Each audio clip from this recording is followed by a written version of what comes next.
आज मी mini blog करते आणि आज मला घरी बसून बसून खूप जास्त बोर होत होतं. तर मी ठरवलं की चला आपण सगळे फॅमिली मेंबर्स जाऊया घाटावर. तर माझ्या मामाच्या गाडीवरनं आम्ही निघालो घाटावर. हा क्लिप बघू शकता, एवढा छान वारा येत होता रस्त्यावर जाताना. एवढं मस्त वाटत होतं ना, असं वाटत होतं गाडीतच बसून एकदम हवा खात एकदम मज्जा करावी. मग त्याच्यानंतर आम्ही जेव्हा पोचलो तिथं बघू शकतो कसली भारी सिनरी होती. असं वाटत होतं तिथे बसावं, खावं पिवं, एकदम पिकनिकसारखं वाटत होतं.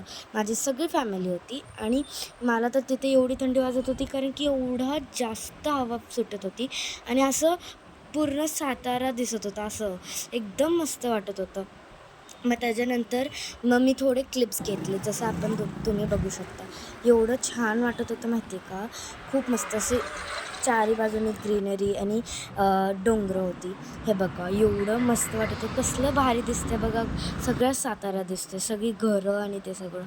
मी तर एवढी खुश झाली होती, असं वाटत होतं घरी नाकाच जावला. मग नंतर मी थोडेसे अजून क्लिप्स घेतले, जे तुम्ही बघू शकता. जरा हललं पण ठीक आहे. हे एवढं मस्त होतं. बाय.